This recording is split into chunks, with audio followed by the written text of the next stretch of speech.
መንታ መንታቱ ኖ እኔማ በጣም ደስ ይለኛል። ነው አንቺ እኮ እንዳትቆጪ በጣም ደስ ይለኛል ማለት ነው እንዴ። ከዚህ በኋላ እኮ አንቺና ምሳሌ ናችሁ አለሞች። ካለናት እኮ ማንም ሰው የለኝም ሲምድር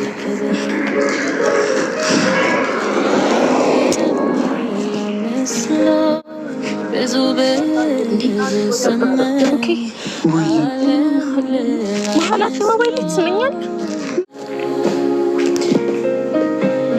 ወንድሜ። እንዴ ደርቆ ቀረኩ ሀውርቶ ነኩ። አንተ በቃ ወደ ራስ ተመለስ እንዴ። ልጁን እንደ እናት ሆነሽ በተንከባከብሽለት ከሰራተኛ ጋር ይማግጣል። እኔስ ታዲያ አንገበገበኝ ምን ሆነና? የራሴ ልጅ እንኳን እኮ በወልድ እንደሱ ልጅ የምወዳቱን ላይ መስለኝም። ግን አሁን ልጅቷ ቅድስት ከረጅም ጊዜ በኋላ ያሰበችው አላማዋ ተሳክቶላታል። እንግዲህ ስታስበው ስታልመው የነበረው ሁሉ ዛሬ የመጨረሻ ፍጻሜውን አግኝቷል። በጣም ደስ በሚል ሁኔታ የከፈለችው መስዋዕትነት፣ ያሳለፈቻቸው መከራዎች፣ ችግሮች፣ ውጣ ውረዶች እንግዲህ ዛሬ ላይ አበባቸው ፍሬ አፍርቶ ለማየት በቅታለች። ስትመኝ የነበረው ይሄንን ዕለት እውነት ለመናገር በህልሟ ነበር ስታልመ የነበረው። በተለይ ብሩክ በዛ በዝና ውስጥ በዝና እገታ ውስጥ ሆኖ እየተሰቃየ በነበረበት ሰዓት ላይ ሁሌም በህልሟ የምታልመው ሀሳብ ነበረ። እንግዲህ ብዙ መከራዎችን፣ ብዙ ችግሮችን፣ ብዙ ውጣ ውረዶችን አብረ ያሳለፉት ቅድስትና ብሩክ እንግዲህ ዛሬ ለፍጻሜ በቅተዋል። አንዳንዴ ትዕግስት ውጤት አለው፣ ትዕግስት ፍሬ ያለውና ዛሬ ፍሬውን አፍርቶ እንግዲህ በዚህ መልኩ ቅድስቴ ቢጃማ ለብሳ ከኩሽና ማትወጣው ቅድስቴ ዛሬ እንግዲህ እንደምታዩት አብረቅርቃ አምራ ውብ ሆና ወጣለች። ለዚህም እንግዲህ የዚህም ውጤቱ የዚህም ምክንያቱ እንግዲህ ምንድነው? መታገሷ፣ የከፈለችው መስዋዕትነቷ፣ ያሳለፈቻቸው መልካም ወርቃማ ጊዜያቶች ለዛሬ በጣም ትልቅ ውለታ ውለዋል ማለት ነው። ቤተሰቦቻችን እንግዲህ ማህሌት ብሩክን ስታሰቃየው፣ ልጁን ለመግደል ስታባረር፣ እንዲሁም ደግሞ የእሱን ሕይወት ለማበላሸት ልጁ እንዳትታከም ስታደርግ፣ እሱን ደግሞ በወንጀል ከሳ ንብረቱን ዘርፋ በቃ የምትችለውን ያክል ለማድረግ ከወንጀለኞች ጋር በመጣመር ያላደረገችው ነገር የላትም። ብዙ ነገሮችን አድርጋለች። በመጨረሻም እንግዲህ ብሩክ ነገሮችን በትዕግስት በማለፍ ከፈጣሪው ጋር በማማፀን እግዚአብሔርን ይዞ እንግዲህ ቅድስቴን ከጎኑ አድርጎ ብዙ መከራዎችን ከፍሎ ከብዙ ሰዎች ጋር በመሆን ከነ መድብል ከነ ብሩክ ከነ ሉላ ጋር እንዲሁም ቅድስቴ ዋና ተዋናኝነት ሆነው ልጁን አሳክሞ ከዛም ከገባበት መከራ ወጥቶ ለዛሬ ላለበት ህይወት በጣም ትልቅ አድቫንቴጅ አግኝተዋል። በመጨረሻም እንግዲህ የብሩኬን ልደት ለማክበር ቅድስቴ ተፍተፍ እያለች በነበረበት ሰዓት ላይ እንግዲህ ኬክ ቆርሳው ላይ ነበር አዲስ ነገር የተፈጠረው። እሷ እያስበች የነበረው እንግዲህ ብሩክን የብሩክ ሰርፕራይዝ ነበርና ግን በሰርፕራይዙ ላይ እሷ በማታውቀው ደግሞ ሌላ ሰርፕራይዝ ተደግሶ ነበረ። ያ ምንድነው እንግዲህ ቀለበቱን ኬክ ውስጥ ደብቀው ኬኩን ለመጀመሪያ እንግዲህ ምሳሌም ለማየ አጉርሳት ብላ ነበር ያለችውና እንዴ አንቺ ለማየ እኮ ነው ያልሽው እያለች ነበረ ቅድስቴና አዎ ይሄማ የማየ ነው በማለት እንግዲህ ኬኩ የተቆረሰው ኬክ ወደ እሷ እንዲሄድ ተደርጓል ማለት ነው። በመጨረሻም ኬኩን እንግዲህ ሲያቆርሳት አብሮ ውስጥ ቀለበት ነበረ። ቀለበቱንም እንግዲህ ታገቢኛለሽ ብሎ ነው የጠየቃት። ከዛ በኋላ እንግዲህ በደስታ ፍንድቅድቅ ብላ ነው እንዳገባሃለሁ ብላ ያለችው ማለት ነው። እንደውም መጀመሪያ ላይ የመጀመሪያው ፕሮግራም ላይ ሁሎቹ ምን ስለነበሩ ቪዲዮ ምናምን ፎቶ ስላልተነሱ ስለነበር እንደገና ተመልሶ እንደውም ድጋሚ ለፎቶሾፕ እንደገና አድርጉ ተብለው እንግዲህ ድጋሚ ታገቢኛለሽ ብሎ ብሩኬ ተንበርክኮ ነው እንግዲህ ቀለበቱን ያሰረው።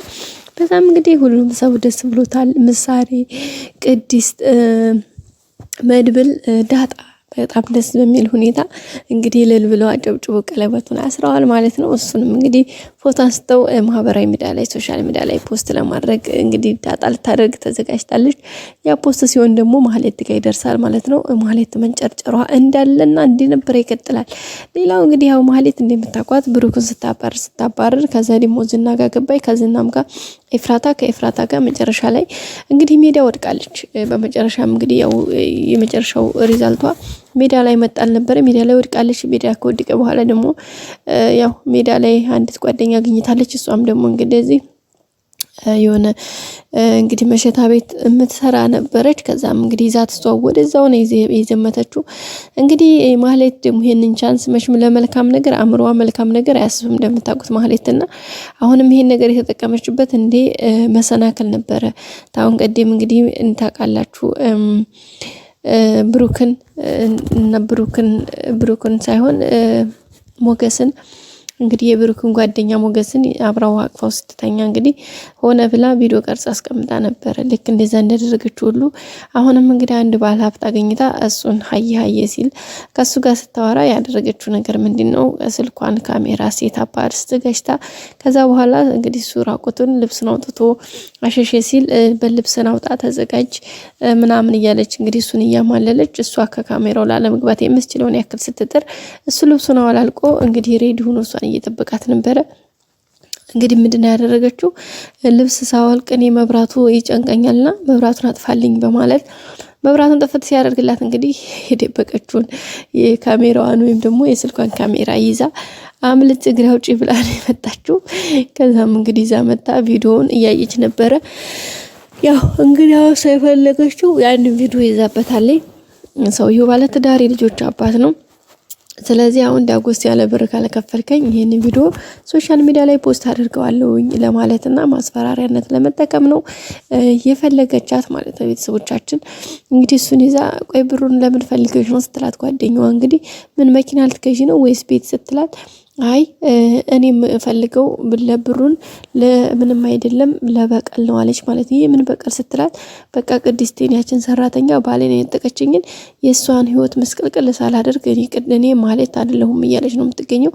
እንደ አንቺ በቀልሽን ያደረጉሽን ነገር መርሳት ካልቻልሽ ወደፊት መራመድ አትችይም። ስለዚህ ለምን እያለቻት ነበርና አይ በጭራሽ እኔ በቀል እኮ የፈጣሪ ነው ይባላል። ስለዚህ ለምን ለፈጣሪ ያሰጫቸውም ስትላት ደግሞ ጅራን ምን ያለችው አይ እነሱን እንኳን ተይው ለፈጣሪ ያሰጣቸውም ማለት ነው እኔ ራሴ ነኝ የምበቀላቸው አላለችም።